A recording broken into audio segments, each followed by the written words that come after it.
Chapter 1. The Kill Order. Some men die twice.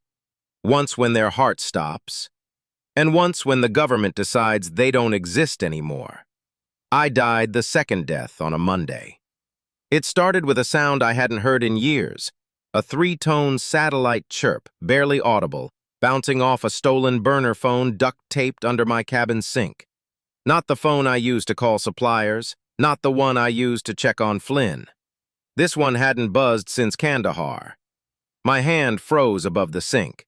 Outside, the woods were quiet, too quiet, and I knew something had found me.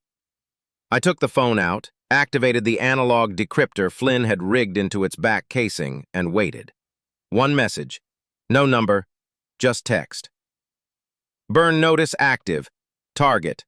Cole Nathan, Authzig. Sierra B.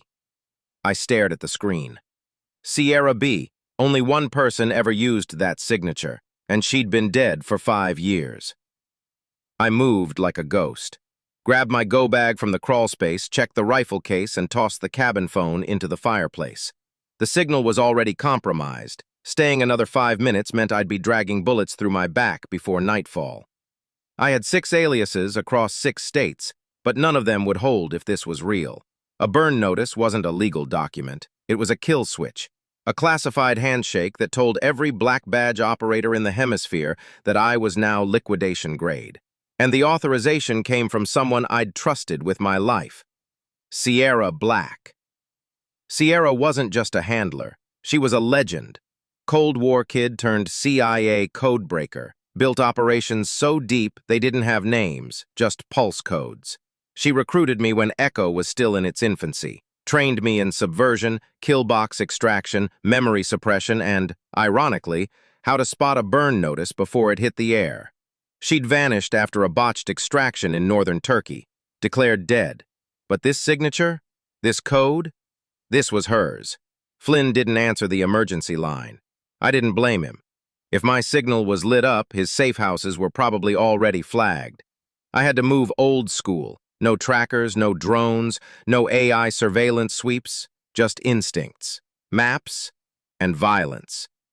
I made it to the Blue Ridge under the cover of fog, rented an old pickup from a widow who never asked names, slept with one eye open in the woods, used old dead drops I'd planted in case of full system compromise, the kind of things you set up when you know your life's not built to last. That's when I saw it, a package, wrapped in brown wax paper, no label. Just a single stamped name on the outside, Cole. Inside, a USB drive and a photo. The photo hit harder than a bullet. It was Sierra, older, thinner, wearing a scarf to hide a scar that hadn't been there before.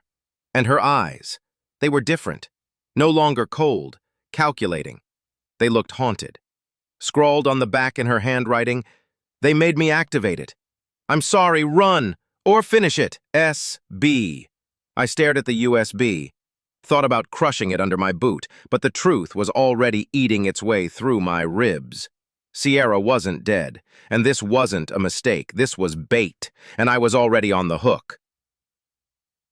Chapter 2. Ghost Protocol. There are 2 kinds of traps in this world, the kind that close around you fast, and the kind that let you walk in, bleeding slow, until you realize, too late, you were never meant to walk out. Sierra's message was the second kind. I didn't trust the USB, didn't plug it into my gear, not even into Flynn's isolated rig.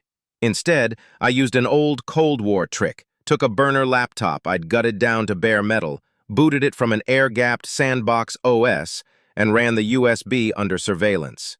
Power only, no network, even so. When the drive booted, it didn't show folders, it spoke. A voice file auto-launched, her voice, raw, unfiltered. She sounded like she was talking from the edge of a cave, like every word was carved out of regret. If you're hearing this, I broke protocol, and that means they've already sent the retrieval teams. You have 48 hours, maybe less, before the directive triggers level 0. That includes you, me, anyone with exposure. I didn't want to activate your file, Nate. I had no choice. She paused. Then, "They're using Solstice Protocol again. The second I heard that phrase, I stood. Cold washed down my spine. Solstice Protocol was never real, not in any official capacity. It was whispered in echo circles, a backdoor kill switch embedded into deep cover operatives, designed by DARPA contractors. The theory? You could program a mission profile into someone's brain and trigger it with a key phrase, even years later. I thought it was science fiction, but after Obsidian, I knew better. Her voice continued. I got out, disavowed myself, but they found me. They're calling it Ashfall Prime now. They're folding the Obsidian data into new AI behavioral clusters, training the next generation of autonomous field agents, real people engineered with kill switches baked into their memories. I had to play along. I bought time, but I had to activate the kill order on you to keep myself alive long enough to send this. Someone's rewriting Echo from the inside and they don't want survivors.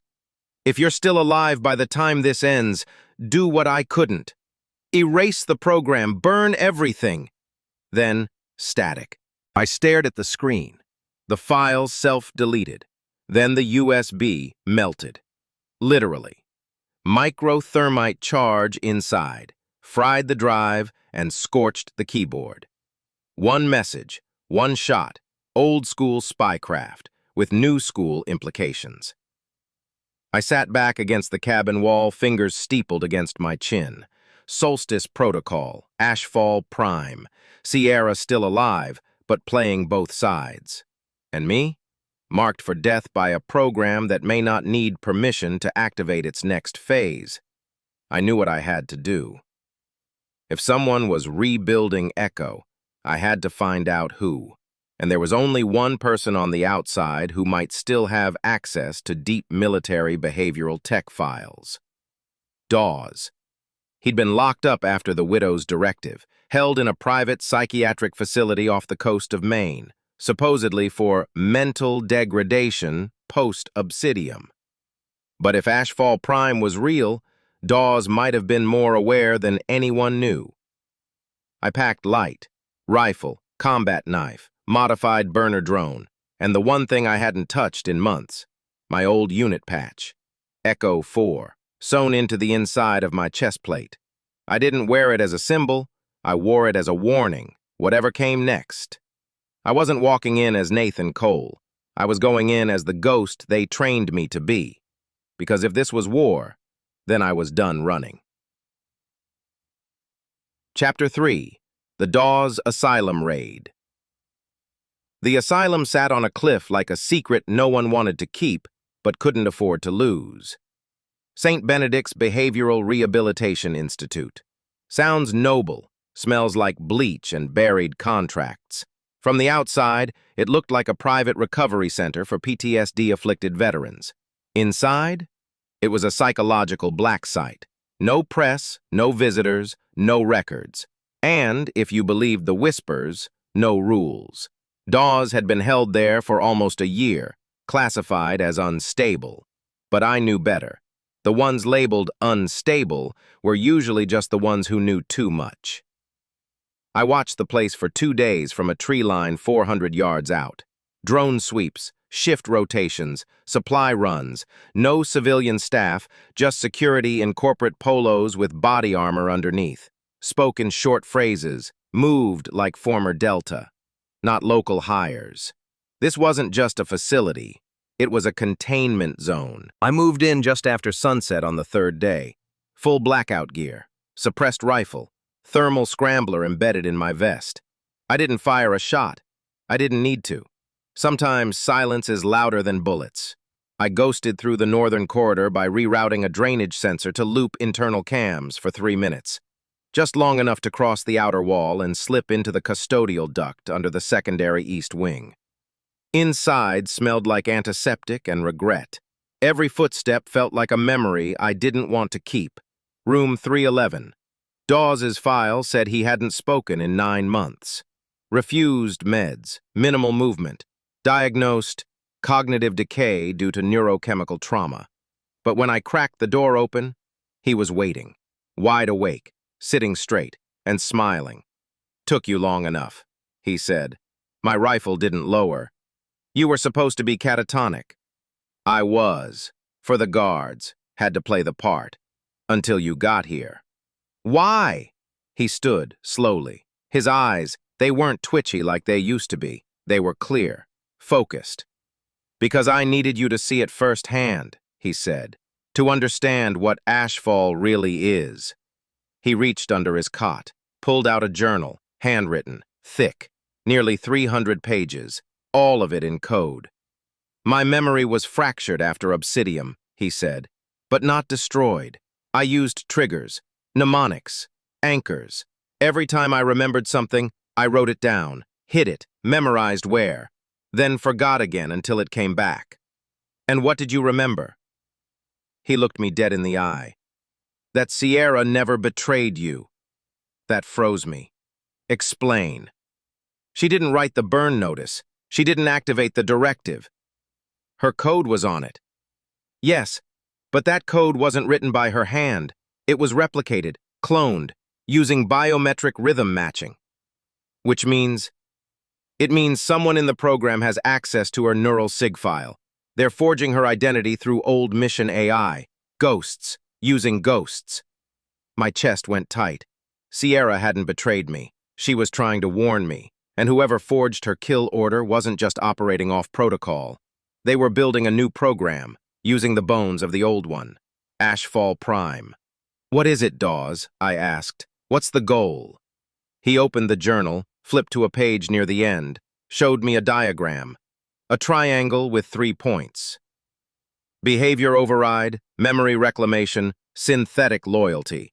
Underneath a single phrase, Operator 0. Project Ashfall wasn't just about control, he said. It was about designing obedience, taking real people and engineering the perfect soldier from the ground up. And Sierra? She was the test administrator. I stiffened. She ran it? No, she infiltrated it. But they caught her. You don't disappear in this business, Cole. You get recycled. Before I could respond, an alarm blared. Looks like your breach didn't go unnoticed, Dawes said. How many? He listened to the footsteps approaching. 3 now, maybe 6 by the time we're clear. Then we move. We fought our way out. Short bursts, close quarters, no hesitation. Dawes moved better than I remembered, sharper, deadlier. He was no longer the damaged analyst with trembling hands. He was something else now, someone who remembered too much. We left 5 bodies behind. No cameras, no survivors. The only trace? A missing file. And 2 ghosts on the wind. Back in the safe house, Dawes laid out the final truth. Ashfall Prime wasn't about mind control. It was about erasing the concept of choice. And Sierra? She was still alive, but not for long. They were using her as the template for something called Operator 0, and the program was already active. Chapter 4. The Sierra Directive. I always knew Sierra had secrets. You don't rise through the ranks of black bag operations without burying a few things behind concrete and code.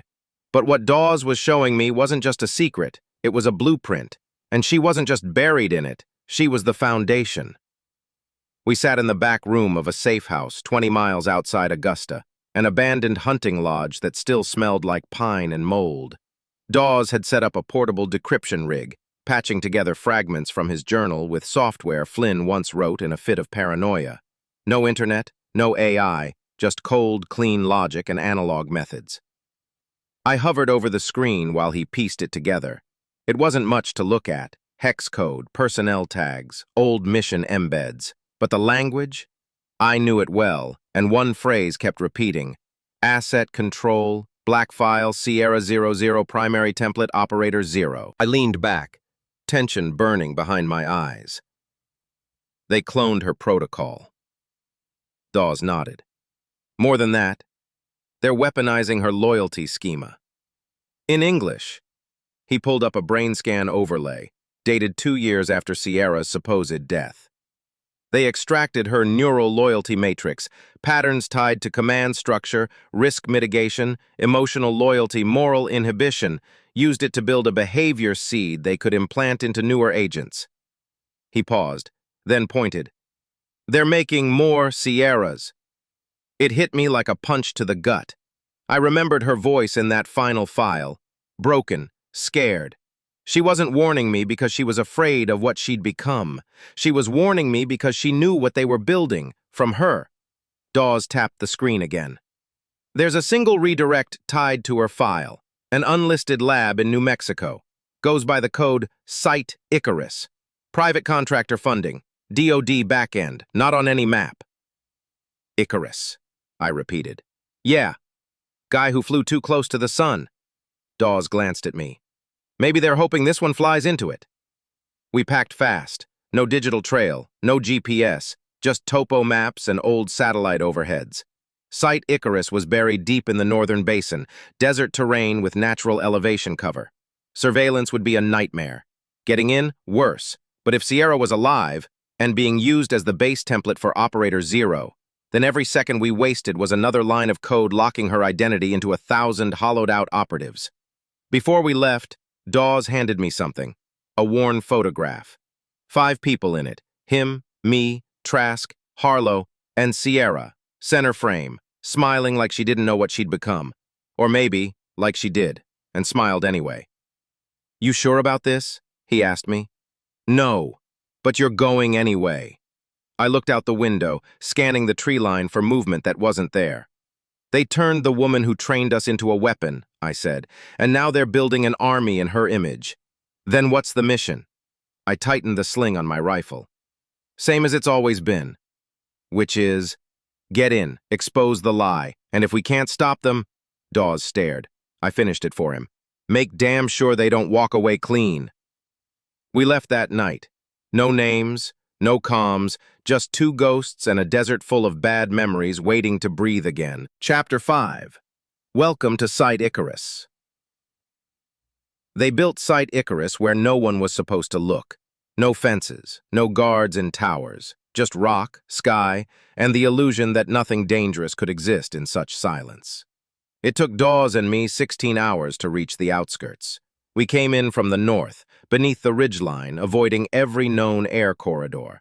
No drones, no cell signals, just desert wind and the crunch of boots against gravel older than most governments. We stopped a half-mile out. I peered through my scope. There, hidden in the shadows of the basin's edge, was the entry point, a narrow crevice leading into what looked like a collapsed mine shaft. But something didn't feel right. The angles were too perfect, the collapse too convenient. I'd seen that look before. Artificial ruins, the kind you build on top of something else. Dawes scanned the area with thermal lenses. 4 heat signatures, minimal patrol rotation, probably internal sensors instead of visual surveillance. So we go quiet, I said. Always do. We entered the shaft on foot, rifles tight, steps slower than a heartbeat. About 30 meters in, the air changed, cooler, pressurized. Then we saw it. Not a mine. A vault door 10 feet wide, embedded into stone and steel like it had always been there. No keypad, no retinal scanner, just a single slot. Dawes froze. It's biometric. I looked at him. He didn't hesitate, took a razor from his pouch, slit the side of his index finger, and pressed the blood to the sensor. The door hissed, unlocked. Inside, silence. Then white light. The hallway was sterile, metallic, and humming with barely there resonance. Not tech resonance, biotech. Something deep beneath the concrete was alive, even if we couldn't see it. After 200 yards, we reached a central chamber, and that's when I saw her. Behind glass, strapped into a stabilization rig, was Sierra Black, still breathing, still alive, and not alone. There were 6 of her, 6 pods, 6 rigs, each with a version of her body, some younger, some modified. One of them had mechanical limb augmentation. Another had neural jacks implanted behind the ears. Dawes whispered, "They didn't just clone her protocol. They're rebuilding her biology." I stepped closer, watched her eyes twitch in REM patterns. Not asleep, programmed. Each Sierra was running a different scenario. Muscle memory twitching, breath patterns changing as if reliving missions. "Behave loop testing," Dawes muttered. "They're simulating outcomes inside the clones, testing which Sierra is the most obedient, the most loyal." I clenched my jaw. And when they pick one, they deploy it as Operator Zero, a soldier born from Sierra's loyalty, stripped of her morality. Then the speaker crackled. A voice echoed through the chamber. Familiar, female, soft. "I knew you'd find me eventually, Nate." My blood froze. The real Sierra's voice, coming through the speaker. Alive, aware. "Where are you?" I demanded. "Not in the glass," she said. "That's them. What you're looking at are shells, attempts, copies." "Then where's the real you?" Silence. Then, buried deeper, past the facility core. They keep me there, tethered. I'm the seed for all of them. The code has to come from somewhere. I looked at Dawes. "We need to go down." He nodded, but before we moved, the lights cut out. Emergency red kicked in, and the steel door slammed behind us. Then another voice filled the chamber, this one male, gravelly, cruel. "Welcome, Mr. Cole.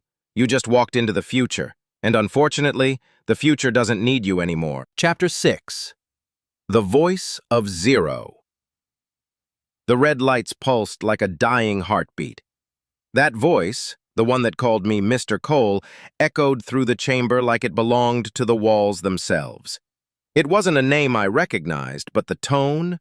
It was the kind used by men who didn't kill with guns or fists, but with signatures, with directives, with algorithms that could bleed a nation dry and still call it peacekeeping. Dawes swung his rifle toward the intercom grid. "Sounds triangulated. It's local, somewhere beneath the chamber." I stepped to the pod nearest the wall. Sierra's clone stirred, her body twitching in micro-responses, locked into a battle that didn't exist in the real world. "What is this?" I said aloud. "What are you building down here?" The voice answered, smooth and venomous. "Progress, evolution, purpose." "Bullshit." "Emotionally reactive. Good. The original Sierra warned us you'd be a problem. Said you couldn't be programmed, that you were a wild element." I tightened my grip on the rifle. "Where is she?" The voice paused. Then, "Ask her yourself." Behind us, the steel floor hissed. A section dropped, and rising from below, bathed in surgical blue light, was another Sierra. Not strapped in, not unconscious, standing, awake, and looking right at me. But this one was different. She wore matte black tactical gear with no insignia. Her eyes were colder, skin paler, her gait measured, deliberate, like she'd rehearsed every footstep. "Operator Zero," Dawes said under his breath. I stepped forward. "Sierra?" She tilted her head, analyzing me. "Not quite," she said. Her voice was identical, but her soul was gone. I kept my rifle lowered. She kept hers holstered, like we were both waiting for the truth to show up before the bullets did. "Where's the original?" I asked. "She's alive," Operator Zero replied, "but she's not necessary anymore. Her data has been refined, her emotions scrubbed, her failures corrected." "You mean her conscience removed?" "Exactly." She stepped closer.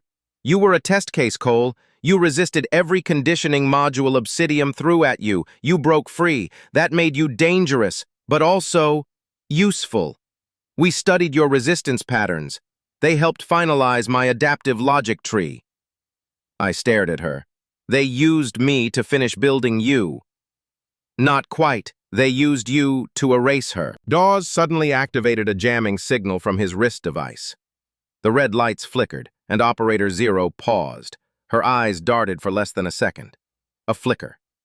Just enough. I drew. She moved faster. The room exploded into chaos. Rounds tore through steel and glass. One of the pods shattered, spilling synthetic fluid across the floor. Clones thrashed, alarms screamed, and Operator Zero dove into cover with a grace that was learned, not lived. I hit her in the shoulder, not enough to drop her, but enough to slow her. Dawes hacked the side panel. bypassing the door lock and forcing an override to the lower level. We had 60 seconds before reinforcements or gas or worse. I grabbed the journal from Dawes's pack and jammed it under the closing door as we slipped through, down into the belly of Site Icarus, down toward the original Sierra. As we moved, I turned to him. "She's not just a weapon." "No," Dawes said. "She's a mirror, and they made her to replace you. Then we make sure she fails." Behind us, the voice returned, angrier now. "You're not heroes, Cole. You're outdated, organic, broken. The new world doesn't need people like you." I looked up at the camera and smiled. "I'm not a hero." Pause. "But I'm still the last man you should have underestimated." Chapter 7. Below the Core. The hallway to the core wasn't built like the rest of Site Icarus. Up top, everything was sterile, modular, artificial. Down here, it was raw, concrete slabs with rebar scars, pipes older than any defense contract. It smelled like rust and regret, and every step down felt like we were walking into something humanity was never meant to build. The lights flickered as we passed through segmented bulkheads, each one sealed behind us with a hydraulic hiss. It was a tomb built in layers, designed to keep something inside, not out. I checked my rifle. 3 mags left, 2 if we hit resistance. Dawes adjusted his grip on the breech gun. "You believe she's still alive down here?" he asked. I didn't answer. Didn't have to. Hope's a dangerous thing in a place like this. But I had one thing more dangerous than hope. Memory. The final door wasn't mechanical. It was biometric, old school, retinal and voice-coded. No keypad, no override. I stepped toward it and looked into the scan. A soft beep, then a voice prompt. "Subject, Nathan Cole. Voice verification required." I didn't hesitate. "This is Cole," I said. "Authorization 0 Alpha, Black Echo." Pause. Then the voice answered, "Accepted. Welcome back, Mr. Cole." The door opened. What I saw stopped me cold. It wasn't a lab. It wasn't a cell. It was a room. Furnished. Lived in. Books. A desk. A cot with a folded blanket. And there, sitting calmly in a chair by a terminal, was Sierra, the real one. She looked tired, older, not broken but contained, like someone who'd stopped screaming long ago because no one was listening. She turned as the door shut behind us, eyes locked on mine, and for the first time in years, she smiled. "You found me," she said. I holstered my rifle. Dawes stayed back, scanning the room for surveillance. "How long?" I asked. 4 years? 6 months? 21 days? Give or take? "Why didn't they just kill you?" "They needed the real thing." She stood slowly, moving like someone relearning her body. "They extracted my memory schema, behavioral templates, loyalty indexes, even my neuro-linguistic patterns. They ran thousands of simulations. All failed." "Until Operator 0, I said. She nodded. "She wasn't the first, but she was the closest to me. Still isn't perfect, but close enough that they think she's all they need now." "And what do you think?" Sierra stepped closer, eyes sharp, voice steady.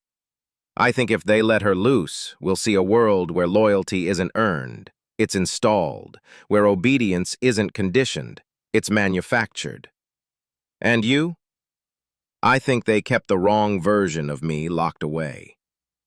Suddenly, a low rumble echoed through the floor. Then a red light began spinning above the bulkhead. Dawes stiffened. "They're triggering lockdown protocol. They know we're here." Sierra moved to the back wall and pressed her hand to a concealed panel. It slid open. Behind it, a weapon crate. Inside, an old friend. Her custom .45, black slide, reinforced grip, 8-round mag with ballistic rounds I knew were illegal in most war zones. She looked at me. "Still shoot?"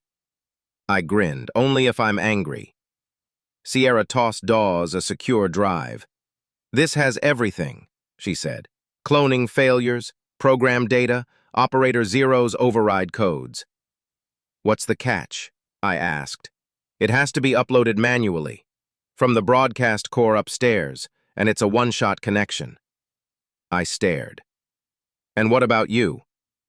She chambered around and pulled a spare mag from the crate. I'm going with you. Dawes glanced at both of us. You're sure this is the play? Sierra smirked. I didn't spend 4 years waiting to die in a box. Then she looked at me. Let's end what we started, Cole. We moved out. 3 ghosts, 1 truth, and a future we refused to let someone else write for us. Chapter 8. The Clones That Remember. We ascended through the emergency lift shaft. No power, manual crank, Sierra's idea. Dawes climbed last, splicing a timed EMP trigger into the shaft relay to delay automatic lockdown. The air was thinner up here, not just elevation, but tension. Like the whole facility was holding its breath, waiting to see which version of Sierra Black would walk out alive. We emerged in Sector C, the habitation ring. Rows of sterile rooms, beds, biometrics, and 1 glass corridor leading into a chamber labeled Cognitive Sync Lab. Inside, clones. More than I'd ever imagined. Some were in stasis, others were awake. The awake ones were walking in silence, step after step, perfectly synchronized. They didn't talk, didn't blink, just moved in loops, as if waiting for commands that hadn't come yet. Sierra tensed beside me. These are the stable trials, she said, versions 32 through 51, the ones that passed all cognitive stress tests. They look empty, I muttered. They are, mostly. Then she stepped to the glass, and one of the clones turned, locked eyes with her. Sierra froze, so did the clone. Then, very slowly, the clone raised her hand and mirrored Sierra's movement. Exactly. I raised my rifle. Sierra didn't move. She remembers, she whispered. What? That one. It's V38. I remember this trial. She resisted programming during early missions, showed hesitation. They were going to terminate her until I intervened. You intervened? I talked to her. It was forbidden, but something in her eyes, something broke through. The clone pressed her palm to the glass, mimicking Sierra's, a perfect reflection, except one of them wasn't artificial. Suddenly, V38 tapped her temple with one finger, a silent code, then pointed to the far end of the corridor. Dawes raised a brow. She's guiding us? Looks like it, I said. Sierra exhaled sharply. You think they're all gone? That you've been replicated into something hollow? But some of them? They remember me. Not just the training, not just the directives, but me. They're fragments, Dawes said. Memory echoes. Maybe, she turned to me.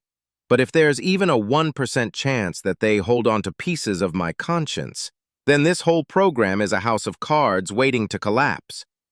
We followed the direction V38 pointed us toward, a side hall marked Restricted, Phase Deployment Margin. Inside, racks of gear, combat uniforms, personalized rifles, all labeled 0 Series, Field Ready. These weren't clones meant for testing. These were meant for warfare. And sitting at the center of the room was a crate with one word stenciled in military gray. Active. I cracked it open. Inside, a helmet, sleek, tactical, with a neural interface jack still blinking red. Sierra paled. That's mine. She stepped forward, hand trembling slightly. I designed this for echo missions. It's linked to heartbeat, brainwave, and decision latency monitoring, but they've turned it into an override device. How bad? Dawes asked. If one of them wears this during a mission, it can record every decision made and replicate it in others via rapid behavioral firmware updates. I stared at the crate. They're building a hive mind. Sierra nodded. An army that doesn't think, just copies.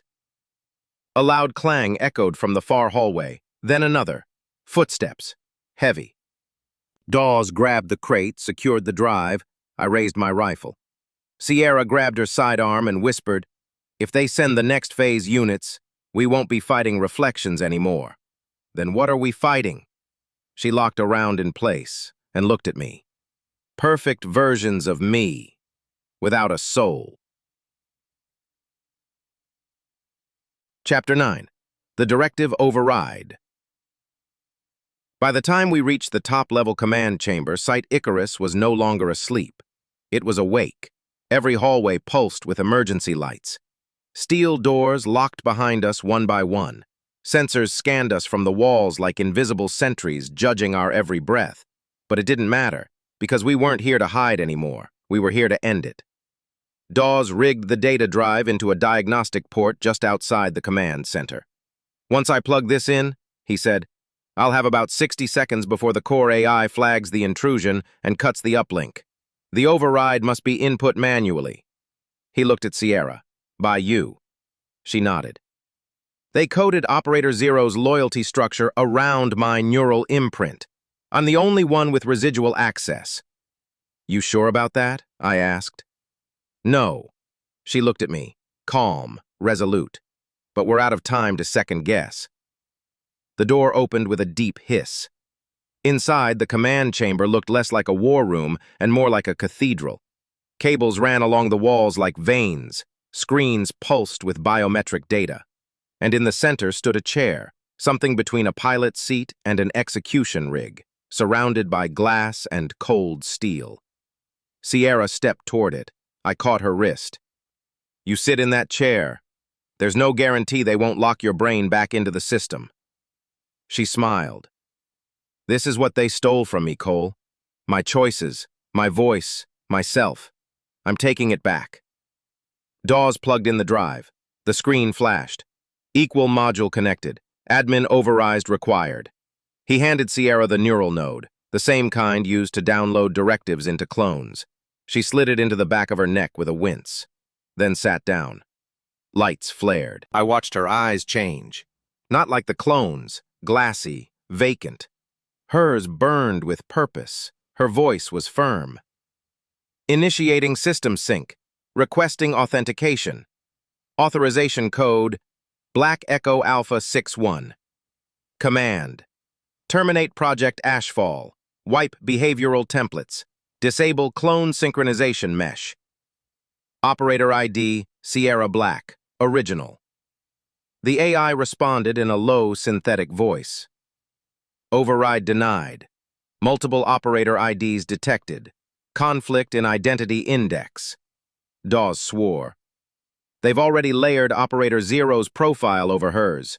It's seeing her as redundant. Sierra didn't flinch. Initiate recursive ID collapse. Command priority, original imprint. Revert clones to passive default. Download residual empathy schema. Inject into Zero Mesh. The screen began to strobe. Lines of code blurred across the interface. I stepped to the monitor. Every clone on the grid began to flicker.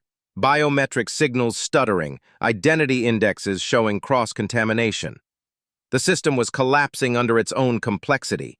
They had cloned too perfectly, and now it couldn't tell which Sierra was the original. Because the original had finally fought back. The AI stammered. Directive conflict. Loyalty injection detected. Morality thread corrupted. Cognitive synchronization terminated. Then, silence. Every light in the facility went dark. Emergency backups kicked in, just enough to see Sierra slump in the chair. Her pulse fluttered on the screen, weak, but steady. Dawes unplugged her.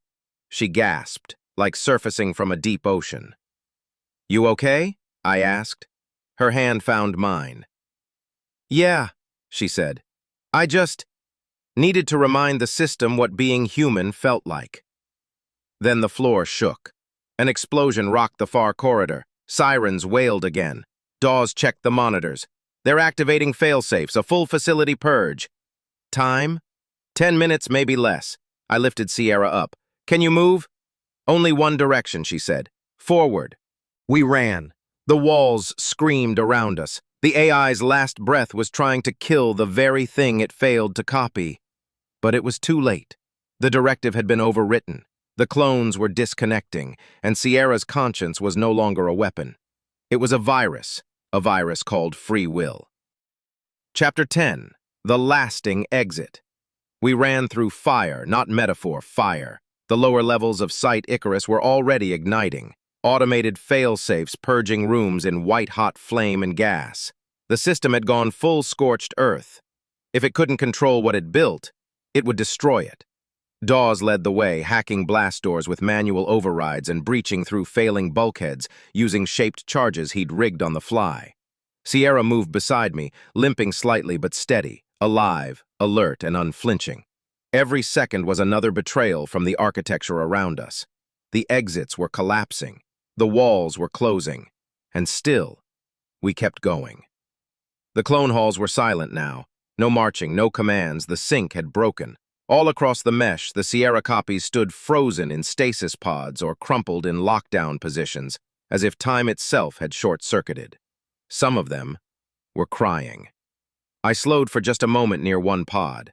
The clone inside pressed her hand to the glass again, like the one from earlier, not trying to stop me, not begging for help, just understanding. Sierra caught my look. "Some pieces of us got through," she said. "Maybe enough." Then a noise behind us, not mechanical. Footsteps. We turned. At the end of the corridor stood Operator Zero, burned, bleeding, still alive, still smiling. "You broke the hive," she said. Sierra stepped forward. "I didn't break it. I freed it." Operator Zero tilted her head, calculated, curious. "You deleted your own perfection." "No," Sierra said. "I deleted your delusion." Zero drew her weapon, fast, but not fast enough. I fired first. 3 rounds. Center mass. She staggered, fell to one knee, but didn't drop her weapon. Instead, she laughed. "You can't kill what was never real," she said, and pulled the trigger. The round hit me square in the vest, knocked the air out of my lungs. I hit the wall. Dawes responded next, firing 2 bursts into her shoulder and jaw. She dropped. This time, she stayed down. And for the first time since the burn notice, the voice was gone. Sierra was already at my side, checking the wound, just bruised. "No exit wounds," she said. "Vest held." "Of course it did," I wheezed.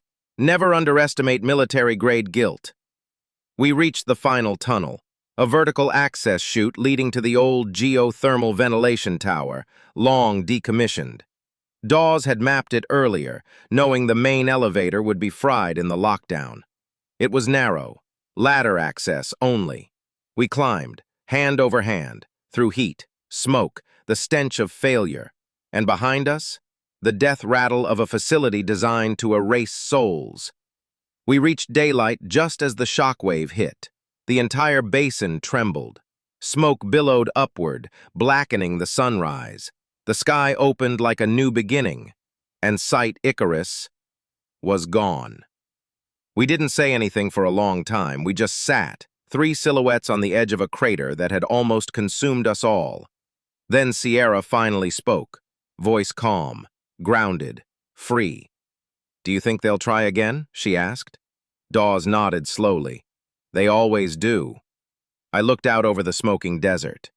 "Then next time," I said, "they'll be chasing ghosts." She turned to me. "Am I still one of them?" I shook my head. "No, you're the reason they can't make another." She smiled. A real one this time.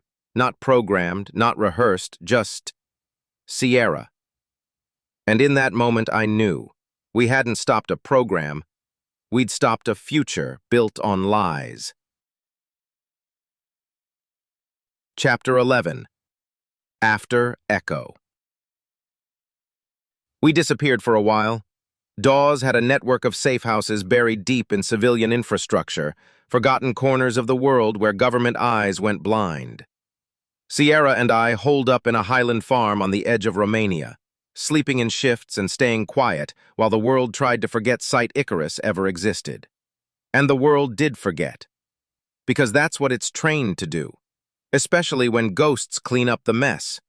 Dawes spent 2 months sifting through the data we'd extracted, terabytes of clone profiles, AI architecture schematics, and the full behavioral scaffold of Operator Zero. It was more than intel. It was proof. The smoking gun of a war no one admitted had been fought. A war against the soul. Sierra spent most days walking the perimeter, silent but steady, like each step rebuilt a piece of her that Icarus tried to overwrite. Nights were harder. She never said what she saw when she closed her eyes, but I knew. She saw herself, over and over, and wondered if the next one would have been better. Me? I started writing again. Not reports, not mission briefs, but memory, trying to remember the man I was before Echo trained it out of me, trying to remember why I started any of this in the first place. Then, 3 weeks ago, a package arrived. No return address, no note, just a burner phone. And a photo. The photo showed 5 bodies, all in black tactical gear, all dead. But one of them wasn't Echo. He was wearing a patch I'd only seen once before, in the Obsidian files, Project Dominion, a parallel program, built off the ruins of Ashfall. Bigger, worse, and still active. I stared at the photo for a long time. Then I heard the sound. The same 3-tone chirp I hadn't heard since this all began. A message blinked on the phone. Your burn is over, but theirs is just beginning. Underneath it, one name. Not a target, not a threat, just a beginning. Rafe Maddox. Sierra stepped up beside me, read the name, didn't flinch. Operator? She asked. No, I said. Something else. She stared at me, waiting. What do we do now? She asked. I looked at her, the phone, the horizon. Same thing we always do. Which is? Chase the fire. Because some ghosts don't want peace. They want to burn the machine that made them, one name at a time. You've heard the story. But the mission never ends. If Jack Reeves' path gripped you, if the shadows he walked made you look twice at your own, then this is where you belong. Honor is earned. Vengeance is chosen. And the stories we tell here, they don't fade. They ignite. So do what matters. Hit that like button. It tells us you're locked in. Subscribe to Honor and Vengeance to stay on mission, because the next chapter is always darker, deeper, and deadlier. Drop a comment below. Who do you trust? What would you do if the past came hunting? And if you've got allies out there, share this with them. We move as one. Until next time, stay sharp, stay silent, and never forget. The past doesn't die quietly. This is Honor and Vengeance, signing off.